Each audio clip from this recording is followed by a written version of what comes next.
Hello everyone, आप सभी का स्वागत है आपके अपने प्रकृति पर इंस्टीट्यूट पे, जिसमें आप पढ़ने वाले हैं ना ऐसे पॉइंट, ऐसी ट्रिक जो आपकी सीडीपी में ना महत्वपूर्ण होती है। यानी कि आप जब भी परीक्षा देंगे ना टेट की, तो आपको वो तो मिलने ही मिलने हैं प्रश्न, तो उनको बिल्कुल वन शॉट करके और तुरंत तैयार करते हैं तो कुछ ही मिनट में हो जाएगा कंप्लीट। चलिए फटाफट देखो क्या करना है। मनोवैज्ञानिकों के महारथी यानी सुपर फास्ट रिवीजन करना है आप लोगों को। आ जाओ देखते हैं, क्योंकि आपके एग्जाम में आते हैं 100% आते हैं। आ जाइए, तो यहाँ पे बात करेंगे हम सुकरात की। सुकरात की बात करते हैं। अब बताइए सुकरात आता है कि नहीं? आप कहेंगे जी आता है, तो इनकी सिद्धांतों के बारे में पता होना चाहिए कि नहीं? तो बिल्कुल होना चाहिए। तो आप कहेंगे जी सुकरात ने सिद्धांत दिया किसका? द्वंद्वात्मक का। ठीक है, द्वंद्वात्मक पद्धति का। आ गया विस्तार से अगर हम इस बात को समझें तो ज्ञान ही सद्गुण है। महान दार्शनिक ने ये बात कही। किसने? सुकरात ने कही। क्या सिद्धांत दिया? द्वंद्वात्मक पद्धति का दिया। इन्होंने कहा कि ज्ञान ही सद्गुण होता है। क्या है? ज्ञान ही सद्गुण होता है। ये महान दार्शनिक किसने कहा? सुकरात ने। तो सुकरात रात भर द्वंद्व करते थे। ठीक है, तो सवाल जवाब करते थे, मीन्स द्वंद्व करते थे यानी सवाल जवाब करते थे। तो इस ट्रिक से आप याद रखिएगा। सुकरात दिन रात क्या करते थे? तो आप कहेंगे द्वंद्व करते थे यानी सवाल जवाब करते थे। आ जाओ वुंट की बात करें। वुंट को बात करते हैं तो वुंट जी के सिद्धांत है मनोवैज्ञानिक। मनोवैज्ञानिक यानी चेतना का विज्ञान। इनका सिद्धांत तो मनोवैज्ञानिक है, चेतना का विज्ञान है, दिया है। ठीक है, अब बात करते हैं कि विस्तार से थोड़ा समझे इसको। तो जर्मनी के हैं। कहाँ के हैं? जर्मनी के हैं। लिम्पजिंग में प्रथम मनोविज्ञान प्रयोगशाला इन्होंने खोली। तो आपका हाईलाइट बिल्कुल जी, आपके वुंट के बारे में ये बात ना पूछी तो क्या पूछी? तो याद रखिएगा जर्मनी के हैं, लिम्पजिंग में प्रथम मनोवैज्ञानिक प्रयोगशाला इन्होंने खोली है। एग्जाम के लिए आप इस तरह से याद करिए कि विंट ने खोली मनोविज्ञान की पहली दुकान। ठीक है, वुंट ने खोली मनोविज्ञान की पहली दुकान। तो यानी कि पहली क्या खोली? प्रयोगशाला खोली इन्होंने। लैब, प्रयोगशाला कहां पे खोली? लिम्पजिंग में। ठीक है, आ जाओ आगे। आगे बात करें अगले पॉइंट की। तो नेक्स्ट पॉइंट आप लोगों के सामने बिल्कुल देखो, चित्र सहित याद करोगे, आंखों से देखोगे, समझोगे, तो थ्योरी पढ़ोगे, कुछ दिमाग में आएगा तो इनके सिद्धांत रट जाएंगे। तो रटेंगे ना? आ जाओ। मैरिया मांटेशरी, तो पढ़ते रहते हैं। मैरिया मांटेशरी कहाँ की है? इटली की है। इनका सिद्धांत मांटेशरी शिक्षण प्रणाली। ठीक है, तो सिद्धांत याद रखेंगे। कौन है? तो ये रही, पहचान लेना कहीं मिल जाए। ठीक है, विस्तार से बात करें इसके बारे में तो ये हमें सिखाते हैं कि इंद्रियों के माध्यम से प्रशिक्षण पर बल देना। ये हमें सिखाते हैं कि इंद्रियों के माध्यम से प्रशिक्षण पे बल देना। ठीक है, एग्जाम के लिए आप इसे कैसे याद रखोगे? मारिया ने कहा इंद्रियों से सीखा जाता है। मारिया ने क्या कहा? इंद्रियों से सीखा जाता है, आंख, नाक, कान के जरिए सीखा जाता है। आ जाइए, फॉरवेल की बात करते हैं। ये कौन है? ये भाई साहब जी फॉरवेल हैं। कहाँ के हैं? ये जर्मन के हैं। आप पूछेंगे तो नहीं बताएंगे, हम बता देते हैं। ठीक है, बात करेंगे सिद्धांत। तो इन्होंने किंडरगार्टन का सिद्धांत दिया। ठीक है, इन्होंने शिक्षा प्रणाली, ठीक है, किंडरगार्टन शिक्षा प्रणाली पे जोर दिया। विस्तार से समझते हैं कि क्या खेल है कि खेल एवं स्वायत्त क्रिया द्वारा शिक्षा का सिद्धांत, यानी बच्चे खेल खेल में स्वयं सीखेंगे। ठीक है, एग्जाम के लिए कैसे ट्रिक को याद करोगे? फ्री में बच्चों को गार्डन में खेलने दो। फ्री में बच्चों को गार्डन में खेलने दो। फ्री में बच्चों को गार्डन में खेलने दो। तो कैसे? फॉरवेल है, क्या कहा है? खेल एवं स्वायत्त क्रिया करके सीखेंगे। खेल खेल में करके सीखेंगे तो खेलने दो। और कौन सी? किंडरगार्टन। ठीक है, गार्डन में खेलने दो। आ जाओ अगले पे आते हैं। सिगमंड फ्राइड, जिनको कौन नहीं जानता? तो आप कहेंगे जी सिगमंड फ्राइड, जिनको हम भी जानते हैं। तो कुछ इस तरह के दिखते हैं ये अंकल जी। ठीक है, मनोविश्लेषणवादी। क्या है? मनोविश्लेषणवादी हैं। क्लियर जी। आगे बात करें इनके सिद्धांत की। तो मानव व्यवहार की मूल प्रेरणा काम या लिबिडो। समझ गए जी? फॉरवेल फ्राइड हैं तो काम या लिबिडो की बात करेंगे। विस्तार से जानते हैं कि व्यक्तित्व के 3 कारक इन्होंने बताए हैं, इड, ईगो और सुपर ईगो। ठीक है, इड, ईगो और सुपर ईगो आ जाए। कैसे याद करोगे? तो जब बात आएगी याद करने की तो आप एक ट्रिक याद करेंगे कि फ्राइड ने किया मन का विश्लेषण, फ्राइड ने किया मन का विश्लेषण, ठीक है, कि इड ईगो के साथ, किसके साथ? इड ईगो के साथ आ जाइए। ये हैं आपके कार्ल जुंग। कौन है? Karl Jung. और इन्होंने हमें सिखाया है कि व्यक्ति के दो प्रकार होते हैं। क्या बताया? व्यक्ति के दो प्रकार होते हैं। अब इसको जरा विस्तार से समझते हैं। एक होते हैं अंतर्मुखी और एक होते हैं बहिर्मुखी। तो अंतर्मुखी के लक्षणों को जाने तो ये है लक्षण बाहर प्रकट नहीं होते, ये लक्षण बाहर प्रकट नहीं होते। बच्चा अपने आप में, व्यक्ति अपने आप में खुश है, वो बाहर बातचीत नहीं कर पाता। अगर बात करें बहिर्मुखी की तो स्वभाव बाहर, जैसे नेता बनने वाला, ऐसा सिद्धांत है इनका, ठीक है। याद रखने के लिए आप याद रखेंगे, अंतर्मुखी बच्चा होता है जो स्वयं में केंद्रित होता है। बहिर्मुखी व्यक्ति होते हैं जो बाहर की तरफ, यानी कि बहुत बातें करने वाले होते हैं, समाज के साथ तालमेल बैठाने वाले होते हैं, लेकिन अंतर्मुखी ऐसे नहीं होते हैं। अब एग्जाम के लिए ट्रिक है, ये तो बत्ती जलाएगी ही, तो ट्रिक बत्ती जलाएगी कि जुंग यानी जंग अंदर भी है और बाहर भी है। भाई जंग लग गया है किसी में, अब जंग अंदर भी लग गया है और बाहर भी लग गया है। तो जुंग ने बताए हैं दो व्यक्तित्व, ठीक है, अंतर्मुखी और बहिर्मुखी। आ जाओ आगे बात करें। आगे बात करते हैं। अब आते हैं बिने साहब। बिने साहब कहते हैं, जिनका पूरा नाम अल्फ्रेड बिने है, तो ये बिने जी कहते हैं कि क्या सिद्धांत दिया? ये कहते हैं कि बुद्धि मापने का कार्य सर्वप्रथम किन्होंने किया है? तो बिने ने किया है। एक तो बात ये कि बुद्धि मापने का जो कार्य किया वो सर्वप्रथम बिने ने किया। थोड़ा और विस्तार से समझते हैं तो आ जाइए। 1905 में प्रथम बुद्धि परीक्षण, 1905 में प्रथम बुद्धि परीक्षण, ठीक है, किसके द्वारा? बिने के द्वारा। मानसिक आयु शब्द का पहला प्रयोग बिने ने किया, राइट। एग्जाम में बत्ती जलेगी आप लोगों की। कैसे याद करोगे? बिने बुद्धि सब सून, बिने बुद्धि सब सून, ठीक है, बिने बुद्धि सब सून, यानी कि बिने की बुद्धि ना पढ़े तो सब सूना सूना रह जाएगा। और पहला टेस्ट 1905 में, ठीक है, पहला टेस्ट कब है? 1905 में।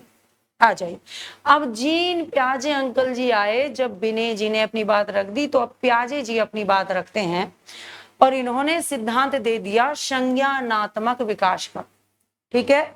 इन्होंने कहा कि सीखना अर्थपूर्ण तब है जब विद्यार्थी की रुचि और कौतूहल के अनुरूप हो, यानी कि सीखना तब सही है जब बच्चा उसमें रुचि लेता है, उसके अनुसार कौतूहल करता है, समझने का प्रयास करता है। अब क्या है तो आप कहेंगे जी अब एग्जाम में आएगा तो कैसे याद रखेंगे? तो ऐसे बत्ती जलेगी। कैसे जलेगी? कि जीन में ही छुपा है संज्ञान, जीन में ही छुपा है संज्ञान। तो जीन ने दिया संज्ञानात्मक विकास का सिद्धांत। आ जाओ आगे बात करते हैं जी। बिल्कुल जी, फटाफट फटाफट याद करते चलिए। अब बात आई, जब हमने इतने सारे पढ़ लिए ना, तो किलपैट्रिक जी कहते हैं हम भी पीछे नहीं रहेंगे। तो किलपैट्रिक साहब आए और इन्होंने कहा कि योजना बनाओ, यानी कि भाई बच्चों को पढ़ा तो रहे, उसके साथ में योजना भी बनाइए। तो इन्होंने सिद्धांत दिया किलपैट्रिक ने योजना विधि का, यानी कि प्रोजेक्ट मेथड। क्या कहा? Project method. विस्तार से समझते हैं कि शिक्षा में अनुभवों द्वारा सीखने का, अनुभवों द्वारा सीखना, ठीक है, को प्रधानता दी है। किसने? किलपैट्रिक ने। आ जाइए। अब एग्जाम में आएगा तो कैसे बत्ती जलेगी? तो आप कहेंगे प्रोजेक्ट में किल करो, यानी कि प्रोजेक्ट में क्या करो? चिल करो। तो चिल के लिए क्या करो? किल करो, ठीक है, अपनी बोरियत को। प्रोजेक्ट में किल करो अपनी बोरियत को, यानी कि मार दो अपनी बोरियत को। आ जाइए। अब इतना सब हो गया। अब आसबर्न जी कहते हैं, जो कहाँ के हैं? जो यूएस के हैं, और ये कहते हैं ब्रेन स्ट्रॉम तकनीकी। ये क्या कहते हैं? अब याद रखना कि ब्रोन से इन्होंने ब्रेन स्ट्रॉम तकनीकी दी। आगे समझते हैं। रचनात्मक तकनीकी के प्रणेता, रचनात्मक तकनीकी के प्रणेता, ठीक है। अब एग्जाम में आए तो कैसे याद रखें, तो आप कहना ब्रेन यानी दिमाग में तूफान लाओ आश बोर्न, ब्रेन में तूफान लाओ आश बोर्न, ठीक है। बस इतनी सी बात थी, हाँ इतनी सी थी। अब हमने ध्यान नहीं दिया, हमें लगा कितनी झंझट की बात है और हम याद ही नहीं कर पा रहे थे, तो अब याद कर लेंगे, ठीक है। आ जाइए आगे, अब बात करते हैं किसकी, आप कहेंगे रूसो, ठीक है। रूसो की बात करें, इनका सिद्धांत शिक्षा में मनोवैज्ञानिक आंदोलन, शिक्षा में क्या, मनोवैज्ञानिक आंदोलन, विस्तार से समझते हैं। इनकी जो पुस्तक है क्या, इमली, ठीक है, एमिल। अब इसमें क्या है, इसमें है काल्पनिक बालकों की शिक्षा का वर्णन, काल्पनिक बालकों की शिक्षा का वर्णन। कैसे याद रखेंगे, तो पुस्तक है इनकी क्या, एमिली, ठीक है। एग्जाम में रूसो की एमिली से हुआ मनोवैज्ञानिक आंदोलन, बस ये याद रखिए। आ जाइए, अब हमारे गांधी जी आए, इन्होंने कहा कि जब इन लोगों ने, विदेशियों ने इतना कुछ कह दिया तो मुझे भी तो कुछ कहना पड़ेगा। तो महात्मा गांधी, बापू महात्मा गांधी आए और अपने विचार प्रकट किए। अब इन्होंने सिद्धांत दिया, इन्होंने सिद्धांत दिया कि बेसिक शिक्षा होनी चाहिए, यानी मातृभाषा के माध्यम से बच्चों को पढ़ाया जाना चाहिए। विस्तार से समझिए कि शिक्षा बराबर आत्मा, शिक्षा बराबर आत्मा, शरीर और बुद्धि का सर्वांगीण विकास। समझ गए, हाँ जी समझ गए। एग्जाम में आएगा, कैसे याद रखोगे, बापू की बेसिक बात सर्वांगीण विकास, बापू की बेसिक बात सर्वांगीण विकास। तो इन्होंने, बापूजी ने कहा कि कैसा विकास होना चाहिए, सर्वांगीण विकास होना चाहिए, बेसिक शिक्षा रहनी चाहिए, यानी मातृभाषा के माध्यम से ही बच्चों को पढ़ाया जाना चाहिए, ठीक है, उनकी मातृभाषा में। अब इतना सब होने के बाद में वाटसन ने कहा कि मैं भी कुछ कह देता हूं। तो वाटसन की बारी आती है और वाटसन जी हमसे कहने के लिए क्या है, थोड़े से उतावले हैं और कहते हैं जी मैंने भी एक सिद्धांत दिया है मनोविज्ञान में, ठीक है। मनोविज्ञान में व्यवहार का विज्ञान, मनोविज्ञान क्या है, व्यवहार का विज्ञान है। विस्तार से इसको समझें तो इनका उद्देश्य है कि व्यवहार की व्याख्या, नियंत्रण और भविष्यवाणी, व्यवहार की व्याख्या, नियंत्रण और भविष्यवाणी। अगर एग्जाम में आ जाए तो हम कैसे याद रखें, कैसे बत्ती जलेगी, तो आप याद रखना वाट व्यवहार, यानी व्यवहारवाद के जनक कौन है, वाटसन है। कौन है, वाटसन है जी। आ जाइए, बात करते हैं क्लार्क हल की। क्लार्क हल यानी जिसे हम कहते हैं कि हल चला देते हैं हर चीज पे, तो इन्होंने दिया SOR यानी उद्दीपन, प्राणी और अनुक्रिया, प्राणीबद्ध व्यवहारिक सिद्धांत, ठीक है। विस्तार से अगर इसको हम समझें तो सूत्र प्रस्तुत किया इन्होंने SOR यानी उद्दीपन, प्राणी और अनुक्रिया। अब कैसे याद रखेंगे, तो आप कहेंगे हल चलाओ SOR की तरीके से। हल कैसे चलाना है, SOR के तरीके से। आ जाइए, बिल्कुल चलाएंगे जी। बात करते हैं आगे। अब पावलव जी आए, ठीक है, पावलव जी आए, पावलव जी आए और इन्होंने शारीरिक शास्त्री, रूसी शारीरिक शास्त्री, अब आप समझ ही गए होंगे, घंटी भी दिख रही है आपको, मांस का टुकड़ा भी दिख रहा है और लार का टपकना भी दिख रहा है, यानी कि उद्दीपन। समझ रहे हैं, समझ रहे हैं जी, क्या बात है। तो पावलव जी ने सिद्धांत दिया शास्त्रीय अनुबंधन का, ठीक है जी। विस्तार यानी कि किस पे, कुत्ते पे किया इन्होंने प्रयोग, बेचारे कुत्ते को, है ना, कैसे परेशान किया बताइए। एग्जाम में आए तो क्या करोगे, पावलव कुत्ते को, कुत्ते की लार का प्रयोग, ठीक है। आ जाइए आगे, बात करते हैं किसकी, कि जब पावलव आए तो पावलव के बाद में स्किनर साहब आ गए और इन्होंने कहा, इन्होंने क्या कहा, इन्होंने कहा शिक्षा मनोविज्ञान बराबर शिक्षा का निर्माण, ठीक है, ये बात कही। यानी कि शिक्षा मनोविज्ञान को शिक्षक निर्माण की आधारशिला माना है। क्या है, आधारशिला माना है। शिक्षा मनोविज्ञान को शिक्षक निर्माण की क्या माना है, आधारशिला माना है। एग्जाम में आएगा तो याद रखना, स्केन ही शरीर की आधारशिला है, स्केन ही शरीर की आधारशिला है। आ जाओ, क्या बात है, बेहतर, आप लोग तो अध्यापक बन गए। आते हैं आगे, थॉर्नाइक जी का है भागे भागे कि पावलव ने कर दिया कुत्ते पे प्रयोग, अब हम भी तो कर दें किसी पे प्रयोग, ठीक है। तो थॉर्नाइक जी आए और थॉर्नाइक जी ने पशु मनोवैज्ञानिक हैं, पशु मनोवैज्ञानिक के पितामह कहे जाते हैं ये, ठीक है। इन्होंने सिद्धांत दिया प्रयास एवं त्रुटि का सिद्धांत, और इन्होंने कहा कि पावलव ने जब कुत्ते पे प्रयोग कर दिया तो भैया हम भी बिल्ली पे प्रयोग कर देंगे, तो इन्होंने कर दिया भूखी बिल्ली पे प्रयोग, ठीक है जी। कैसे याद रखोगे, तो आप कहना थॉर्न चुभा यानी कांटा चुभा, किसको, बिल्ली को, कांटा लगा किसको, बिल्ली को, ठीक है जी। और फिर किया प्रयास और त्रुटि। आगे आते हैं, अब देखो पावलव हो गए, थॉर्नाइक हो गए, कोहलर ने कहा जब तुम सब किसी ना किसी जानवर पे प्रयोग कर रहे हो, चलो तो अब की बारी हमारी है। और इन्होंने सूझ या अंतर्दृष्टि का सिद्धांत दिया, यानी कोहलर कौन है, गेस्टाल्टवादी हैं, ठीक है, पूर्ण आकारवादी हैं। कौन है, तो आप कहेंगे जी संपूर्णाकार हैं, ठीक है। अब विस्तार से अगर हम समझें तो इन्होंने इस बेचारे किस पे, चिंपांजी पे, किस पे, चिंपांजी, यानी इनका नाम क्या रखा, सुल्तान, इनका नाम रख दिया सुल्तान, ठीक है जी। क्या रख दिया है, सुल्तान नामक कौन है, वन मानुष बेचारे चिंपांजी हैं, इन पे कर दिया प्रयोग। अब गेस्टाल्टवाद मतलब क्या है, गेस्टाल्टवाद, तो आप कहेंगे गेस्टाल्टवाद बराबर समग्र आकृति, यानी कि संपूर्ण के साथ में समझते हैं, टुकड़े टुकड़े में नहीं समझेंगे, ठीक है। अगर एग्जाम में आएगा तो कैसे बत्ती जलेगी, तो आप कहेंगे सुल्तान ने लगाई सूझ की छलांग, सुल्तान ने लगाई किसकी छलांग, सूझ की छलांग। आ जाओ, चलिए भाई क्या बात है, आप लोगों ने बेहतर किया, अच्छा भी लगा। आगे बढ़ते हैं, कोफ्का की बारी आई। कोफ्का, इनका सिद्धांत गेस्टाल्ट मत का प्रतिपादन 1912 में इन्होंने किया। गेस्टाल्ट मत का प्रतिपादन कब किया, 1912 में किया। विस्तार से अगर हम इसको थोड़ा समझें तो जर्मनी में वर्दीमर है ना, वर्दीमर व कोहलर के साथ मिलकर इन्होंने स्थापना कर दी किसकी, गेस्टाल्टवाद की, ठीक है जी। तो कोफ्का, वर्दीमर और आपके कोहलर साहब तीनों ने मिलकर गेस्टाल्टवाद की स्थापना की। याद कैसे करोगे, तो आप कहेंगे कोफ्का, कोहलर और वर्दीमेयर गेस्टाल्ट की तिकड़ी हैं, तिकड़ी और तिकड़म लगाते हैं। आ जाओ, अब बात करते हैं रोशा। कौन, रोशा, यानी रोशा शाही धब्बा परीक्षण, पढ़ते हैं कि नहीं, आप कहेंगे जी बिल्कुल पढ़ते हैं। तो स्विस मनोचिकित्सक, सिद्धांत क्या है, तो आप कहेंगे जी शाही के धब्बों वाला परीक्षण सन 1921 में इन्होंने दिया।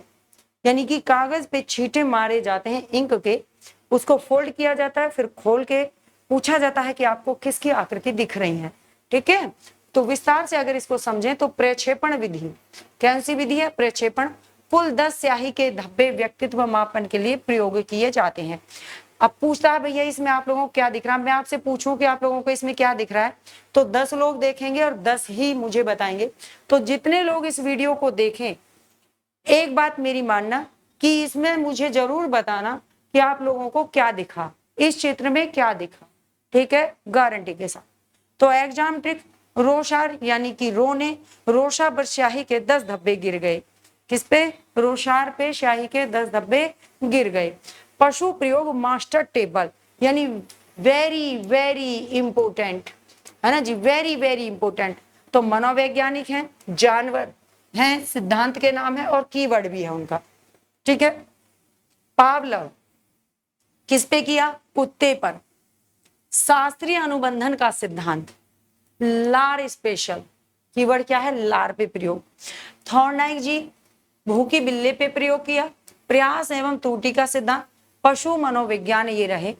कोहलर की बात करें तो वन मानुष यानी कि सुल्तान पे, सूझ और अंतर्दृष्टि, समग्र आकृति की इनकी बात रही। तो एग्जाम में जानवर और मनोवैज्ञानिक का मैचिंग सवाल आपको पक्का करता है कि आप यहाँ पे अपने नंबर जीत ही जाएंगे। चलिए आगे बात करते हैं, अगले पॉइंट की, और यहाँ पे देखते हैं कि क्या कहा, ठीक है। आपका यहाँ पे वैसे क्लियर कंप्लीटली हो जाता है। और एक पॉइंट यहाँ पे समझना कि रिवीजन पूरा कर लिया आप लोगों ने, आपने 20 मनोवैज्ञानिक का कॉन्सेप्ट था वो क्लियर कर लिया।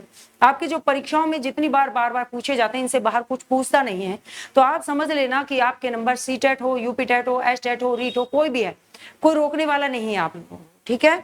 तो बिल्कुल आप लोग कहना कि जी हम बिल्कुल बहुत अच्छी तरह से तैयार हैं, और मेरी तरफ से भी आप सभी को ऑल द बेस्ट।